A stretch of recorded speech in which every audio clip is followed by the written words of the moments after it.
Hola, hola, ¿cómo estás? Bienvenido a HDP, Hablemos de Política, el podcast donde semanalmente hablaremos de diversos temas relacionados con la política en los Estados Unidos. Mi nombre es Ariel Zimmerman, host del programa, y como les conté en la introducción, siempre me gustó la política. Me gusta la definición que dice que es el arte de lo posible y tiende a mejorar la vida de las personas. Desde muy chico me gusta la política y me parece que es responsabilidad de todos en involucrarnos. Tengo la suerte, o quizás el privilegio, de vivir en Estados Unidos hace 10 años. Y la verdad es que por más que vivo hace mucho tiempo acá, siempre tiendo a pensar que no termino de entender cómo funciona este país. Para poder desarrollar este podcast y para poder tener estas conversaciones semanales, creo que es importante poder sentar ciertas bases sólidas para poder entender dónde estamos parados y para poder analizar temas más profundos. Para esto la idea es poder discutir ciertos principios que formaron a este país. Digamos que Estados Unidos se dice que es la democracia más antigua y es de las pocas democracias en el mundo que nunca fue interrumpidas. Para esto tenía ganas de poder tener una conversación con una persona que tuviera conocimientos reales de cómo funciona la política en este país, pero también entendiendo que muchos de ustedes a los que les estoy hablando están quizás en Argentina, en México, en Colombia, en España. Me parece muy importante poder entender y poder relacionar lo que sucede aquí con otros países. De hecho, yo soy argentino y conozco mucho de política argentina, pero poco de Estados Unidos. Como les comenté en la introducción, la idea es, aquí no vamos a bajar línea, no les vamos a decir cómo tienen que pensar, no vamos a hablar de la verdad, sino que simplemente vamos a discutir desde un lugar donde podamos todos juntos aprender un poquito más. Para esto tengo el lujo de presentarles a una amiga. Ella es Nancy Clift, profesional de marketing con muchos años de experiencia. Está terminando su MBA en negocios internacionales, pero sobre todo creo que es una globetrotter. Es una mujer que ha vivido en muchos lugares del mundo, que ha recorrido mucho, pero sobre todo vivió unos años en México, otros en España, por supuesto es de Argentina, y ahora vive en los Estados Unidos.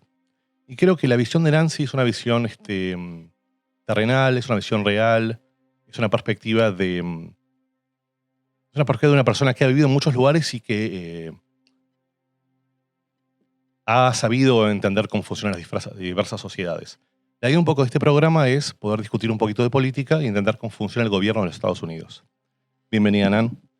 Gracias, Ari, por tenerme. La verdad que es un placer poder tener este tipo de charla con vos, un poco más formal de lo que normalmente tenemos, pero bueno, como bien dijiste, tratar de explicar un poco las diferencias o las cosas comunes que tienen los distintos sistemas políticos y electorales de los países en donde he tenido la suerte de vivir y de también votar.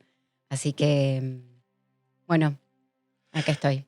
Excelente. Bueno, si querés empecemos en las bases, digamos. ¿Cómo está organizado el sistema de gobierno en este país, comparándolo, por ejemplo, con España o con Argentina?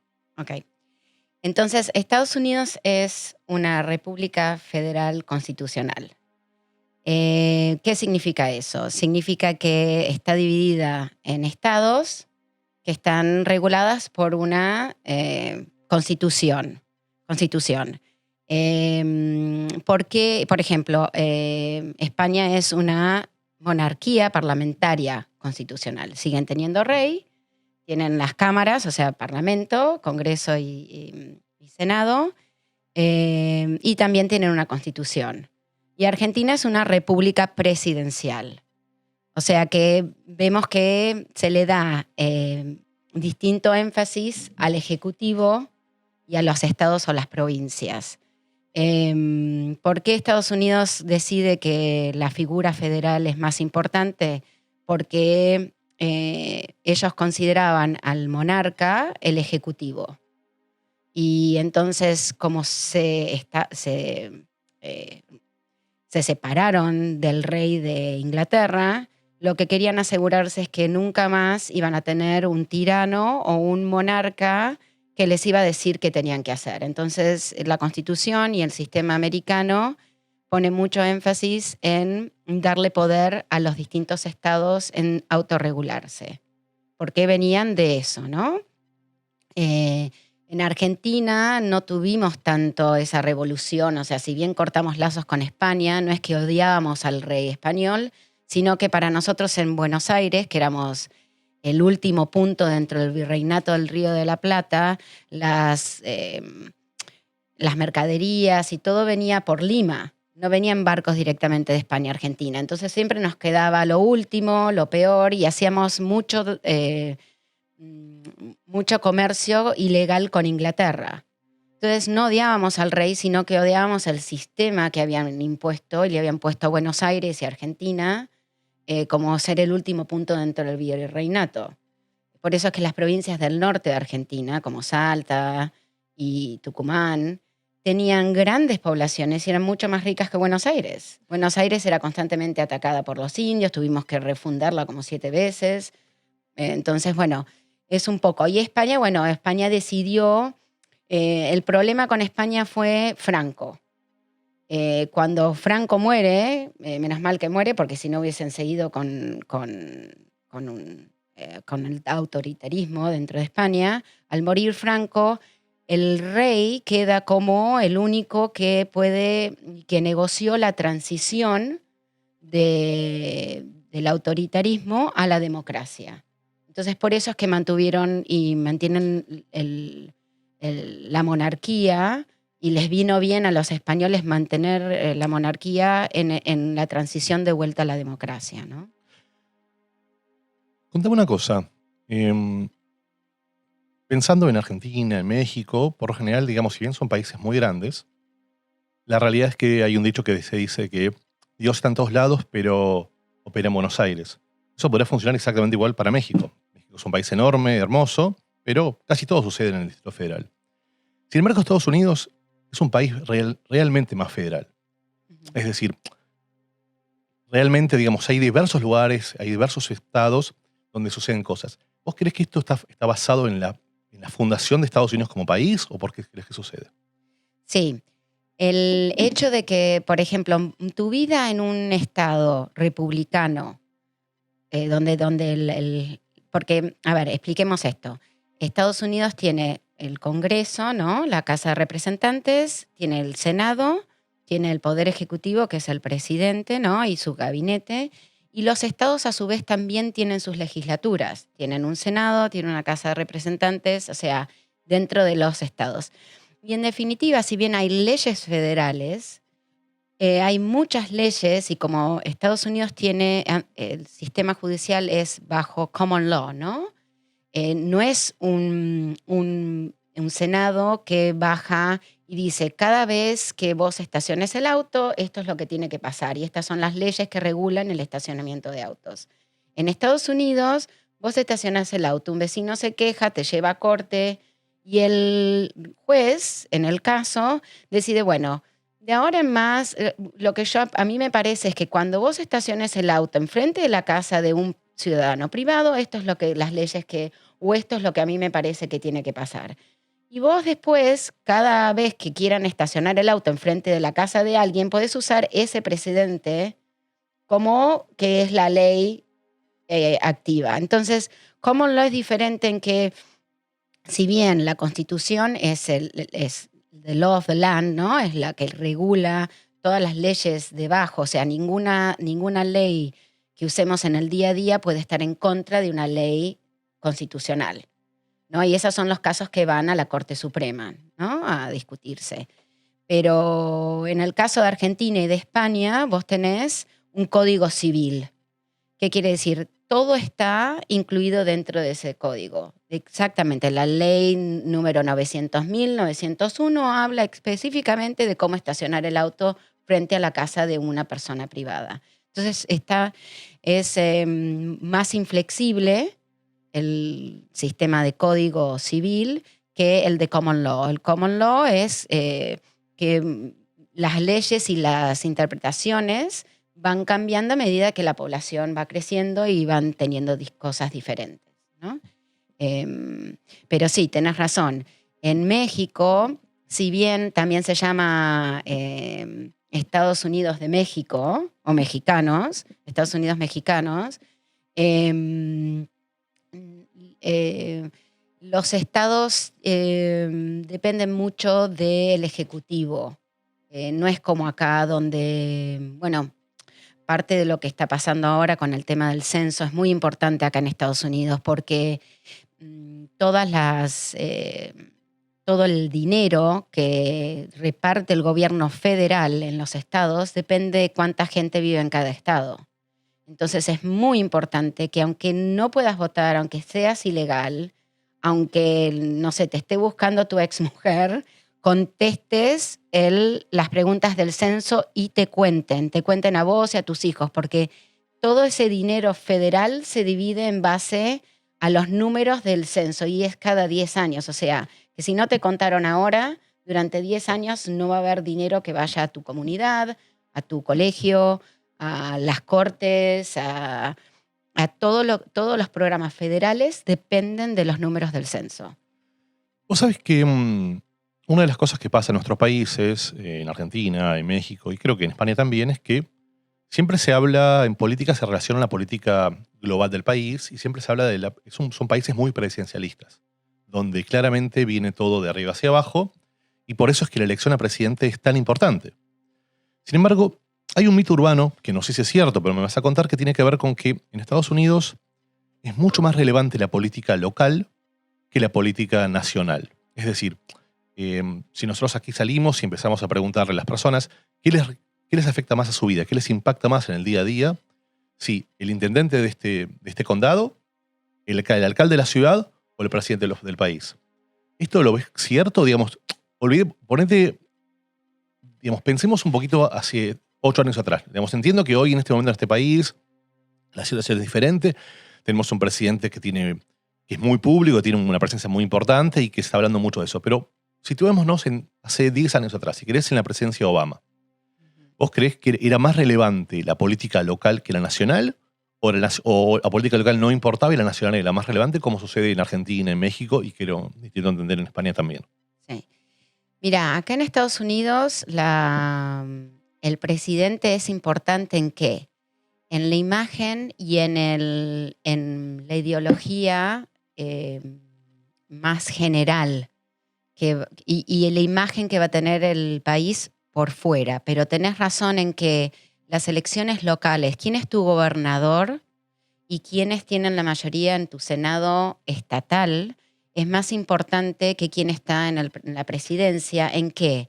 En lo que te explicaba de las leyes. Porque, por ejemplo, el gobierno federal puede decir, sí, el aborto es legal en Estados Unidos, pero le deja a los estados para que implementen la ley. Entonces, si en tu estado están en contra del aborto, lo que van a poner es reglas mucho más estrictas para que haya clínicas donde se pueda hacer el aborto. Van a poner que no puede haber una clínica cerca de un colegio, no puede haber una clínica cerca de una iglesia, el doctor que hace los abortos tiene que tener no sé cuánto dinero en insurance, lo que fuera. Le ponen ciertas trabas o no, depende de la ideología que tenga el gobernador y la Casa de Representantes dentro de tu estado. Entonces, si bien la ley es que, por ejemplo, se pasó, ¿no? La Corte Suprema dijo que el casamiento entre gays es legal. Vos ves que hay muchos estados en donde no lo consideran así, que se pueden casar en una sola corte y 2 horas por semana pueden oficiar. Y hay gente que se ha negado a oficiar eh, eh, casamientos gays en la base de que va en contra de su religión, ¿no? Sin embargo, están representando al Estado y son un worker del Estado y no tendrían por qué estar poniendo sus cosas personales. Pero bueno, sí, es verdad que por eso era tan importante cuando elegimos acá en Florida, ¿no? Quién iba a ser nuestro senador y quién iba a ser nuestro gobernador, porque ellos implementan las leyes federales. Excelente. Estoy pensando que bueno, a ver, Yo tengo 40 años, en Argentina, donde cuando yo era adolescente y empezaba la adultez, siempre se hablaba del famoso en la época donde Argentina estaba en un problema muy complicado y se hablaba que se vayan todos, una renovación política. En general, la clase política tenía una imagen muy negativa. La política se asociaba a la corrupción, se asociaba a todas cuestiones negativas. Creo que en España es parecido, de hecho, España es más fuerte. Sin embargo, Estados Unidos, de vuelta, hablemos quizás hacia fuera de la administración Trump, que es un poco más controvertida, pero tradicionalmente la política en Estados Unidos, o lo que sería la clase política, tenía un prestigio, suele tener prestigio en este país. ¿Qué crees que está sucediendo que eso está cambiando?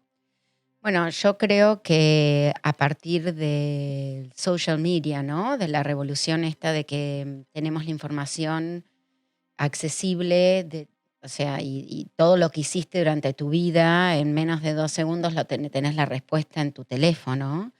Creo que esto de la casta política, ¿no? Si bien dentro del mundo, ser un político americano era que eras un tipo honesto, porque siempre lo que pasaba es que donde te pescaban en alguna, tu partido y todo el mundo te hacía renunciar y nunca más en tu vida tenías un cargo público, ¿no?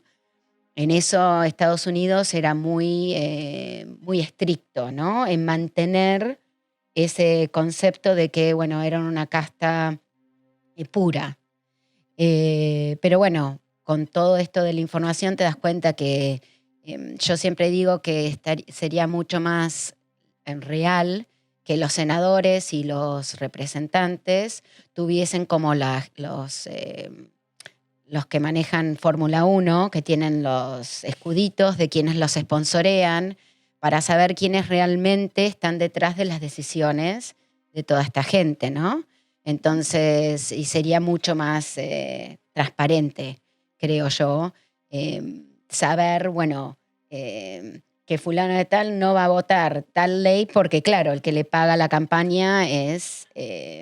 ¿no? ExxonMobil nunca va a votar para que pongan más Para apoyar al charters medio para... ambiente. Claro, ¿entendés? Entonces es como que, bueno, eso creo que es la revolución que está viendo ahora, donde vos ves que a partir del 2010, cuando se decide Citizens United en la Corte Suprema, donde se le permite a las corporaciones, y en realidad a los labor unions, ¿no? Se decide que ellos pueden donar cantidad ilimitada hacia poder elegir o no o derrotar a cualquier político. Pero la única cosa era que no podían estar relacionadas con los partidos políticos.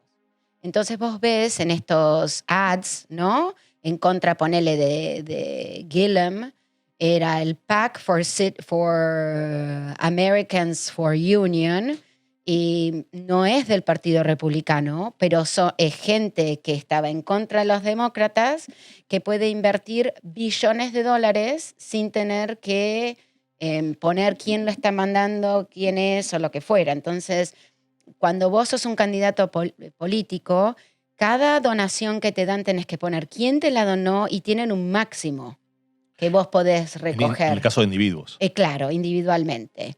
Pero este ruling en el 2010 liberó que la plata entrara dentro de la política americana de una manera totalmente descontrolada, ¿no? Entonces, déjame ver si te estoy siguiendo. Vos estás contando que si sos un individuo, vos podés hacer una donación, tienes un máximo para donar a un candidato, y esta información tiene que ser 100% disclosure, tenés que decir quiénes son y tenés que decir cuántos son. Sí. Pero por otro lado, si sos una compañía, no hay límite de inversión. Es decir que, yo podría decir que en el presupuesto de una compañía determinada sería completamente legítimo el determinar un presupuesto para donaciones a un partido. Lo cual evidentemente tiene un objetivo. Porque al final, digamos, si yo te dono X cantidad de dinero, estoy esperando algo a cambio, ¿no? Exacto. Entonces ahí es donde creo que parte de este descreimiento y estar en contra de los políticos de siempre es, bueno, un poco la reacción de que si tenés dinero podés comprar la elección que quieras, ¿no? No solamente la elección que quieras, también se puede poner dinero a hacer la redistribución de distritos. Porque, bueno, lo que estábamos hablando un poco de lo del censo, por qué es tan importante que todo el mundo esté contado, es que los representantes de la Cámara del Congreso, la baja, ¿no? No el Senado, son elegidos según población.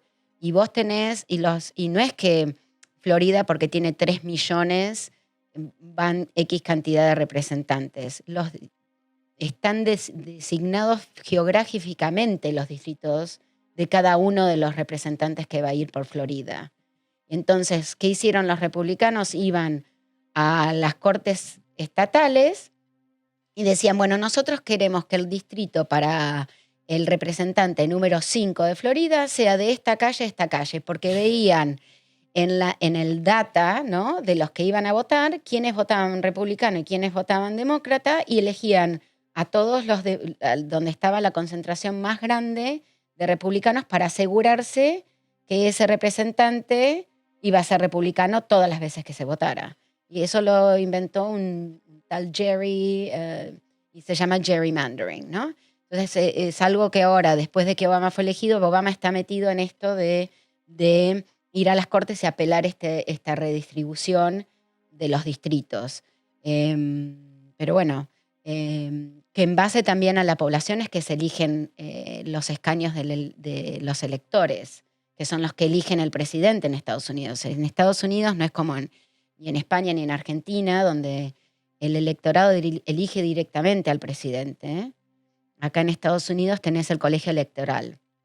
El colegio electoral nace del concepto de los Founding Fathers, de que tenían terror a que pasara lo que pasó en Francia, ¿no? Jefferson vino de Francia y con la Revolución Francesa, donde el angry mob, ¿no?, la multitud enojada, mata a toda la casa real.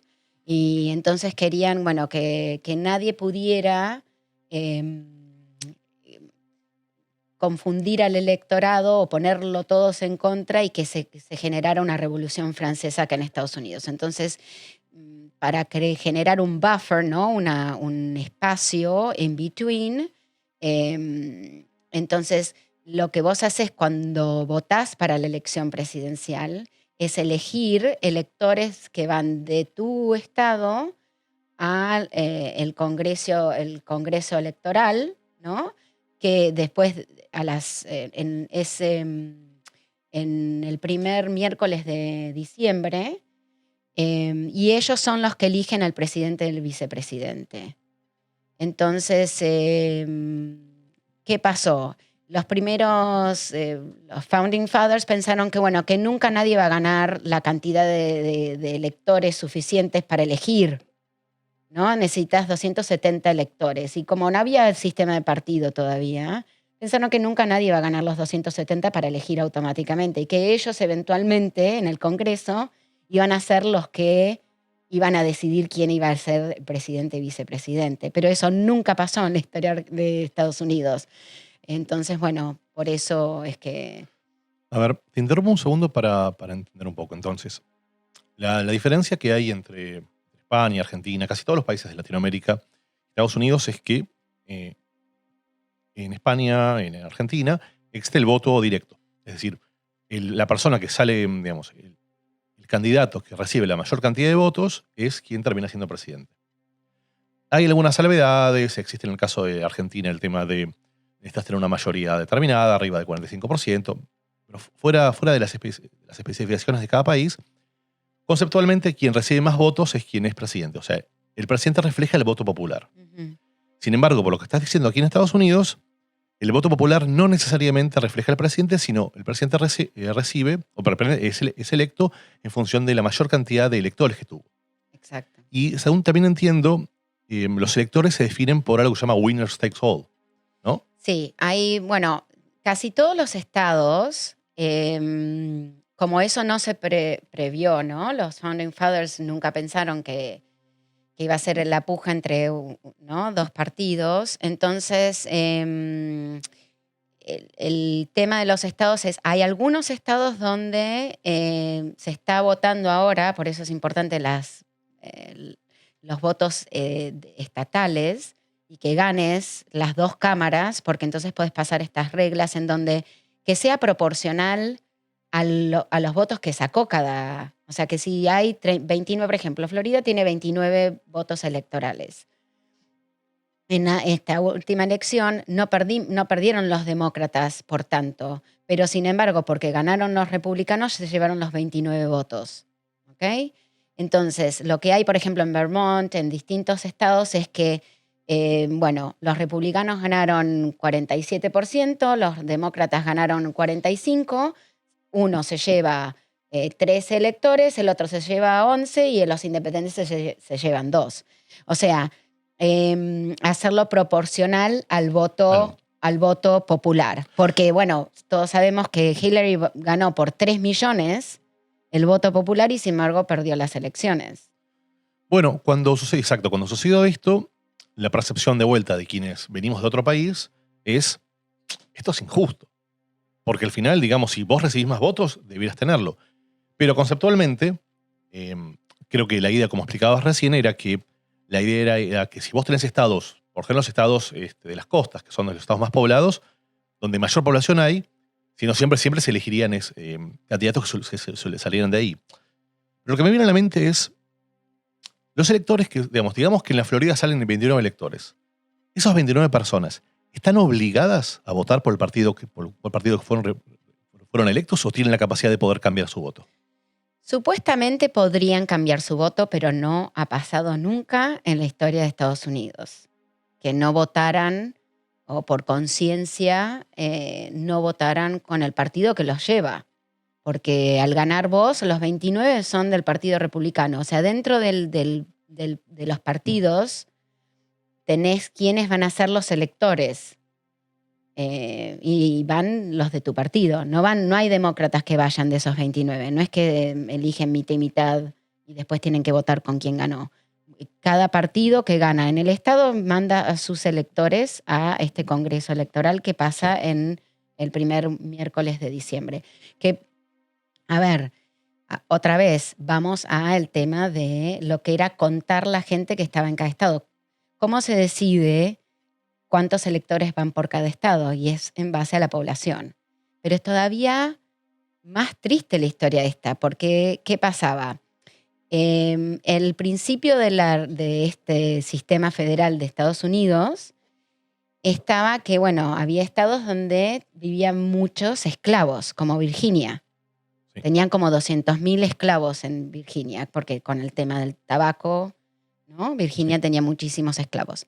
Entonces, ¿qué consiguieron? Madison, que era de Virginia, consiguió que si bien los afroamericanos no podían votar y como eran esclavos no eran considerados personas, Madison consiguió que se consideraran 3/5 personas. Y por eso, y por eso consiguieron que de los primeros 36 presidentes de Estados Unidos, 32 eran virginianos que eran dueños de esclavos. ¿Ok? O sea que fíjense lo importante y por favor acuérdense, contesten el censo. Aunque sean ilegales, aunque no puedan votar nunca en su vida porque no nacieron acá o no van a tener posibilidad de tener papeles, hagan contarse, porque el censo y la Constitución dice que el censo es contar todos los que viven en Estados Unidos, legales o ilegales. Y una gran batalla que tuvieron los demócratas era porque los republicanos querían agregar la pregunta si era ciudadano o no en el censo. Y por suerte se consiguió que eso no estuviera. ¿Ok? Así que, por favor, vemos cómo está todo ligado a cuánta gente hay por distrito, cuánta gente hay por estado. No importa el estado legal que tengas dentro de los Estados Unidos. Y así no votes, ese dinero se divide en tu estado. Hay estados que son muy pobres. ¿Por qué? Porque está lleno quizás de gente ilegal que le tiene terror a contestar el censo. Contesten el censo. Entonces, habíamos hablado que la Florida tiene 29 representantes. Esto quiere decir que eventualmente, si luego del censo se descubre que la Florida tiene más habitantes o menos habitantes que hace 10 años, ese número eventualmente podría cambiar. Por ahora no, están tratando de que sí, porque claro, cuando empezó este sistema federal, iban aumentando la cantidad de electores y de representantes en la Cámara Baja a medida que iba creciendo la población. Era uno en cada 30.000, hasta que se decidió en 1911 que los electores iban a ser 538, el máximo, y 435 en la Cámara de Representantes, porque bueno, hubo que darle un límite. Pero bueno, ya te digo, es muy importante esto de la representación, aunque no votes y aunque no estés dentro del sistema político o que no puedas votar, es importante que entiendan qué cosas son las que se juegan, ¿no? Y qué cosas son importantes. Y aparte, yo no voto acá en Estados Unidos, pero sin embargo mis hijos sí.